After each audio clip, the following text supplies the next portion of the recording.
All right. Hi, everyone. My name is Sesugh Nanakaan. It is such a pleasure to be with you today. I want to take out this time to thank Pastor Moses Oga for this opportunity to share my experiences with you guys.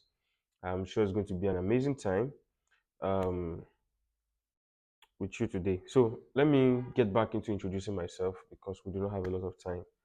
It would have been nice to be with you physically, but for certain circumstances, I'll be running you from here, sending you videos like this. And afterwards, you can share your questions and I'll attend to all of them, I promise. So, like I said, my name is Sesugh. I'm a menswear designer and an entrepreneur. I run a business called Salvage, and we are a portfolio fashion business that's also playing in infrastructure. And so what we do basically is find problems in our industry and then build businesses to solve them. So we have two brands that we manage now, both menswear brands, Kaftan Express and Salvage. You can check them out on Instagram, salvage.supply, and then the other one is at Kaftan Express with an X, no E, right? You can also follow my personal page, which is Sess of Mars, Sessofmars, Sess of Mars, because I'm out of this word. Yeah. So, without further ado, let's get into it. Today, we're trying to discuss fashion design basically, and I'll be giving you the bit I know, the bit I've experienced, and from building for over 6 years now. I started when I was in school, and that small dream, that small vision just morphed into something that is something I'm very proud of today. Um, so, without further ado, of course, I've told you about myself. I'll go ahead now to the headings that we're going to be discussing. First, we're going to talk about me, which is me basically introducing myself. If I was there, I would also get you to introduce yourselves as well. The next thing is to talk about what fashion design is, and then we'll talk about some popular lies and misconceptions about fashion designing, and then what can I do with fashion design. Um, on that third heading, the fourth heading rather, which is what can I do with fashion design, it's going to be your assignment, your take home, and you'll be sending me what you have decide to come up with after this class. Because what I'll be doing throughout the class is trying to shape your perspective, how you basically think about fashion, you know, because these things change, times are changing, so is the industry. So let's get down to it. So, what is fashion design? It's quite funny that I've never really paused to try to define what fashion design is, even though it is something I do on a daily basis, almost every day, right? But my goal today is not to hand you a textbook definition. It is to be able to help you gain the kind of clarity that you would, then use to build your own business or any business at all. So I'll begin with something that may seem a bit off, which is the idea of gifts. Gifts in the sense, innate gifts that God has given us. Because whatever you decide to do with your life today, if you're going to stand out in it, it's going to be based off some of the things, strengths that God has given you for free. And we all have them. Everybody has them. The challenge we have is people do not go through life understanding the gifts they have, you know, and then being able to attach them to the careers. So you have people who just dabble, right? So because if we continue just doing fashion design as what that person designed it to be a box, and then we wake up every day and when we start to think fashion, we think just clothes, and we just have people who are constantly designing clothes and not solving the problems that are peculiar to our environment, right? So I mean, I get people who compare us with America all the time, and I'm like, America is like they've evolved over time. And what you're talking about is a country that has the chance to maybe evolve for over like 300 or 400 years. Nigeria, on the other hand, is quite young, and the industry itself is quite young and is evolving. So your duty in the industry is also to build it. So that's how you have to look at the industry you're in, or else you would probably just give up and go do something else, right? So back to gifts. I remember very well when I was younger in primary and high school. We used to talk about talent. I'm a footballer. I can play football. I can sing. I can dance. It was usually just these four things. I remember how a lot of guys who could not do any of those things, if you could not play football or do sports, you start to feel like left out. And that's how people have narrowed gifts to be. but gifts are like, on a higher level. The way God designed it, it's not how a lot of humans define it. And getting into that knowledge takes some self-awareness, understanding that gifts could be things like being likable, not just being able to talk, so you build on being likable or charisma, as the case may be, and then you sort of extend it to other things. So nobody was born to be a fashion designer.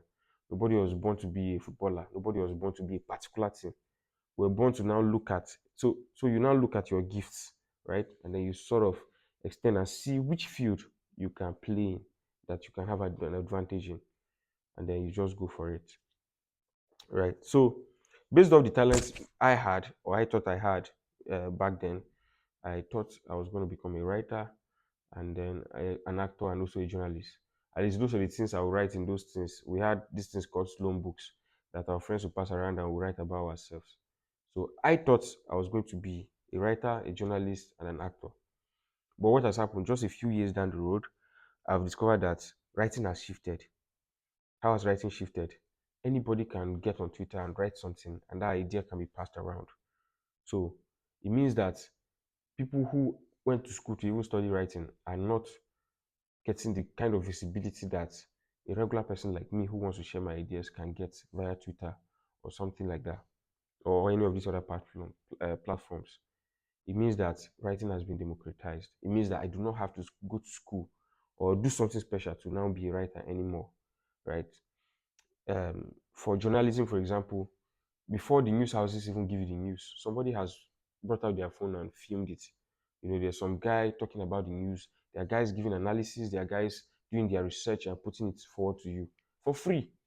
But back then you had to go to school, learn newscasting, learn journalism, and then you go be certified, and then you become a journalist, before you start practicing, and then you could be one of one in that your profession and something unique, something special.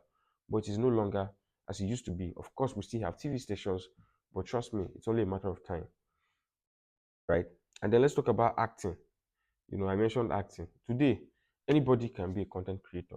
You wake up and you can come up with a script in your room, and then you act, and it goes out. It could go viral. Thousands of people watch it. So it means that these things are no longer special. So imagine the person who now sits in one place and says, "No, I'm an actor. I have to do this certain way." The times just pass, and then you wake up and find out that nobody even knows you anymore. So it is important to understand that careers evolve. The times have changed. It's no longer that time where you wake up and say, "I want to be one thing," and then you go, go, go, go. I mean, you can be anything, but then make sure it is flexible enough so that as you build your career, you are not static, you are evolving as well. So the same thing is actually true for fashion. You could plan to be a fashion designer today and then only wake up tomorrow and find that the field has totally transformed. In fact, it already has, because I remember just a few years ago, when this AI thing started, I was trying to create images with AI and it was awful. I just left it. Few months down the line, if you see the images, a lot of the images on our pages are AI generated. You can check, you see AI info. These things, and they are realistic. They are better than anything any illustrator could do. So imagine already the job of the illustrator is out. At the moment, we do not even pay photographers anymore because we do shoots quite alright, but not as much as we used to. Because I figured out that you could just lay your clothes on the floor, snap it, and you give AI, and it presents it properly, and people can see and understand what you're communicating. So why do I now have to pay a photographer thousands of naira, to shoot my products when I can just do it with the phone? It goes a long way to tell you that these things change. So, for example, the photographer who is not evolving, who is not thinking, he will still static and start wondering, why are people not coming to me? You know, but it just means that that field has changed, it has been disrupted. So for fashion these days, people just you can go to say Pinterest, you get inspiration, you come to AI and then you alter it, and then you give your tailor and he makes it. So fashion design also is not so special anymore. These things have changed. You know, so anybody can claim the title of fashion designer now, and they'll be right in their own right, right? But what makes you or your design journey so special? It is your very own unique perspective. Perspective is the gift you have that you can share with the world. Your story, how you do things, how you see things, is what will now give you an edge in a market that is, this saturated, right? So my assignment to you at this stage is that you should think deeply about it, or also pray about it, because this is thinking about these things sort of allows you breath a vision that is sustainable over time. So before you jump into learning how to sew and all of these things, think about what you want to do. Think about think about it deeply, how it is going to evolve over time. Do not be limited by your environment. Do not be limited by, oh, I mean, I'm from Nigeria, so I can't build a global brand. But when you think about it at that level, then it allows you start to lay a foundation that is international, even in your little, your days of little beginning. Yeah. So with that, we're going to move on to the next session. If you have any questions for what we've said so far, you can send them to my WhatsApp, which I know will be provided to you over there. If I was there physically, of course, we'll take questions and just see what you guys think as well. But I'm going to go on to talk about popular lies and misconceptions about fashion design. People say a lot of things about fashion design, and the first thing people tell me whenever I go somewhere is that fashion is saturated. It's saturated, and I'm like, it's true, right? But sometimes saturation means, if you're a proper business person, you understand that saturation is not just saturation in itself. It is that something that was hard to do has not become very simple to do. So a lot of people can now do it, right? So for a businessman, you're thinking, if you go into a market that is saturated, you're thinking about how to stand out, or how to provide for people who are already playing in the field that is saturated. And I'll give you an example of a man called John D. Rockefeller. He did something profound back in the 50s. So in his hometown in Pennsylvania, this is in the US, they discovered oil. So thousands of people went into drilling. Everybody was drilling oil. Everybody was drilling oil.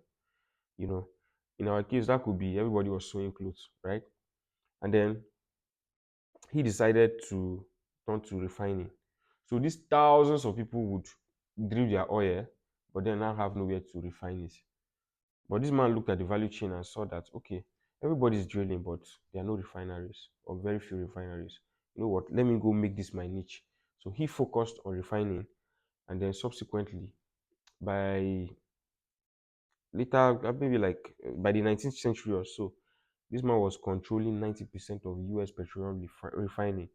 So that is only 10% of the oil drilled in the US was not refined by him, because he had gone to a space where nobody was looking.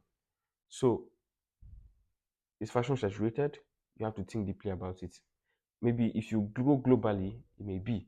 But when it comes to Nigeria, for what we are consuming, for what we want, for our behavior, it is still not. So your strategy as an entrepreneur, or as a fashion designer, as the case may be, is look at the value chain as a whole, find what is missing, and then build it. So your search should not be, oh, how should I start a fashion brand today? No, it should be what is missing in Nigeria's fashion industry, and then you now find ways to position yourself in a way that you solve that in a scale, and that's where the true rewards actually come.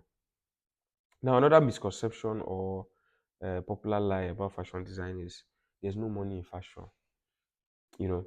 But let me give you some numbers, right? The apparel market in Nigeria alone is valued at $8.7 billion. That means this cloth, your t-shirt, the one that they bought, is valued at $8.7. That's how much Nigerians are consuming. Textile alone, oh, now we're not talking about clothes, ready-made clothes, we're talking about textile, is 9.06 billion.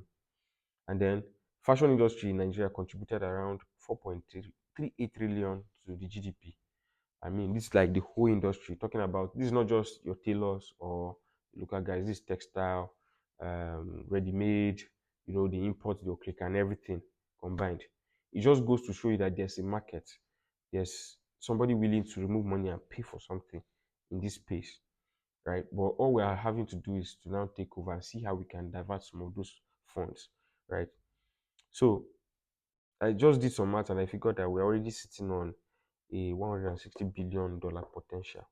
So the fashion industry is a very big industry. but the gaps are clear. We have the gap is in manufacturing, we have gaps in infrastructure, we have gaps in distribution, we have gaps in financing, we have gaps in fashion education, logistics, and ancillary services. Let me just open up on this a bit. For manufacturing, for example, Nigeria used to have over 150 textile industries in this country, yes. But then I think after the SAP policy that Babangida did back in the 80s, we only have around like five now. So there's a real opportunity there, to say, okay, you know what, I want to start a textile factory, I want to produce for the market. And then people who would travel all the way to China and go and import would actually buy from you instead. There's that opportunity. Infrastructure, building, we have a big problem with electricity. It has been here since the time of our parents, but it's a problem that you can solve, especially for your industry. um, there's distribution. We do not have retail shops. We don't have stores where people can walk in and buy these things. So there's an opportunity there as well. Financing, the guys who are the money guys. You know, so it means that today you could go the route of investment banking and decide to still do fashion. You must not be the guy making the clothes to be a fashion designer. You can be the guy that supports the industry. um, there's fashion education. If, as you know, our industry has a big gap. We do not have structured education for fashion designers. So everybody just it's just vibes and inshallah. So you just go anywhere, you learn, and then you start doing, and then you find that small small mistakes just keep you in one place. You find that, oh, because you do not have a pattern for your next, constantly you're having to make mistakes, and then it's just try and error, and then you figure it out. So all of these things are things that are slowing our businesses down. So that's a space you can play in. Logistics is a big problem moving products around, and it's a big market opportunity as well.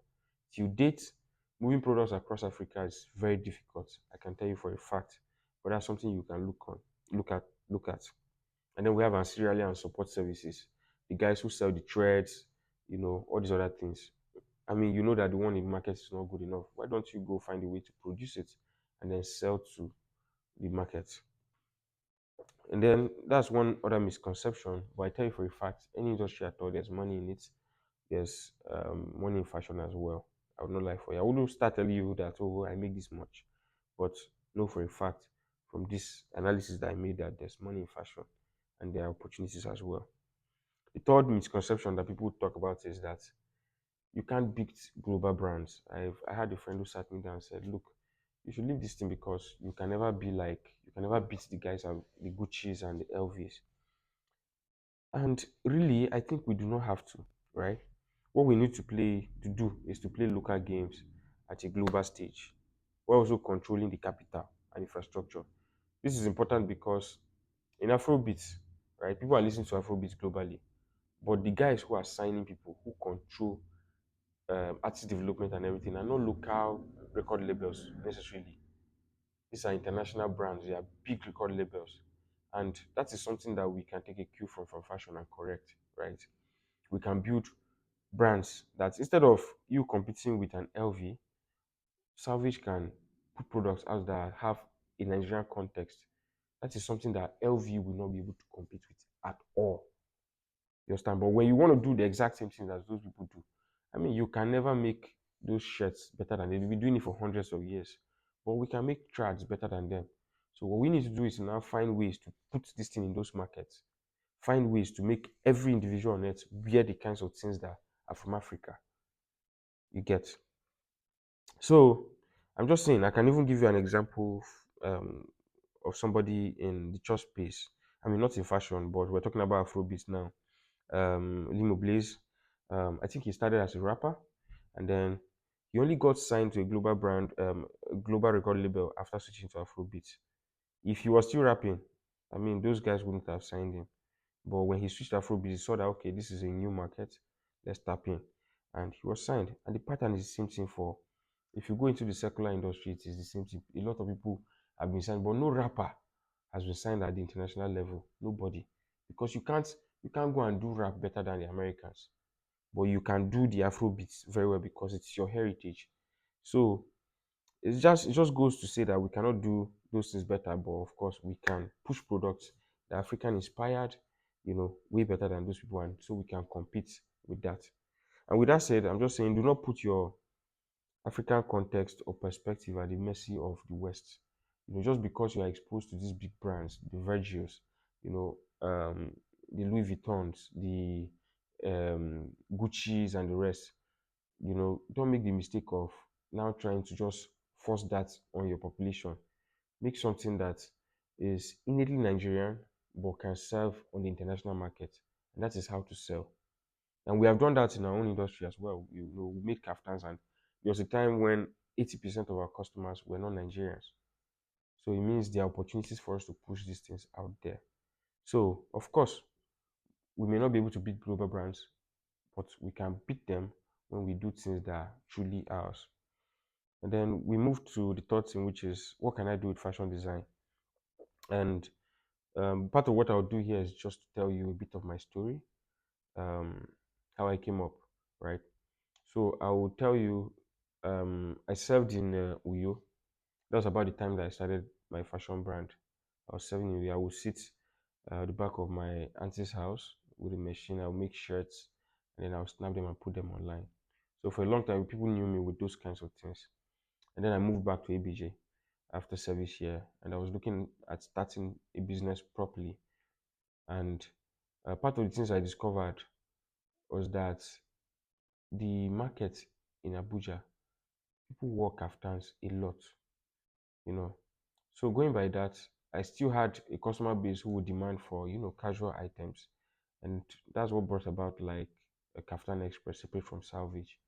So at the time it was just the salvage. So I would make shirts, pants, and all of these things. But over time when I came and I saw that the demand where I was at the moment was not the shirts and the pants. It was kaftans. The guy will wear a kaftan to church, they wear it to the mosque, they wear it to work, they wear it to jog, wear it for everything. Pool parties, you see people wearing kaftans. I mean, it only made sense to start thinking in that direction. So what did I do? I decided to go start a brand around kaftans, and we called it Kaftan Express. And the reason I called it Kaftan Express was that when people hear it, they know exactly what it is and what we did. And the plan was basically quick turnaround clothes for a certain group of people. I was not making it for everybody, because if I wanted to make clothes for everybody, it means that I'll have to compete with every Dick and Harry, you know. But choosing a group of people to go for allowed me design a brand that was sustainable. And so we got product market fit very early. So who we're working for? We decided to go for development workers. Those are people who work for NGOs. The reason is because those people are in town not for very long. They travel a lot, but they need clothes to wear. And then we were the guys who would do it. So if you come into town, we make it quickly, and then we give it to you on your short stay, and then you go. We're doing diplomats, who are people who travel a lot too, and business travelers. And that is why, as a brand, we ended up, you know, tailoring for over 30 for individuals from over 30 countries of the world, because we positioned specifically for those people. And that is a thinking that I think you can do. It is not just about making the clothes alone, it's about solving real problems. For salvage, we started to think about what can we do. And then if you go on our page, you find like we do like this very nice collaborations. Recently, we have started doing events as well. And so you see, we did like last month, maybe 2 months ago, a few weeks ago, anyways, we did something called Welcome to the Salvage, where we just had this event. People came, and we started to build like a community. And if you go on our page on Instagram, you see that we run projects for schools like Now University, where we just did merchandise for them. The other brands that we've worked with, just specifically positioned for certain things, so that you're not everywhere and people don't know how to identify with you. So with that said, you can play in the space. I already listed a lot of things that are missing. You can just look for something else in that space and play in, as against just going for the one that is easiest.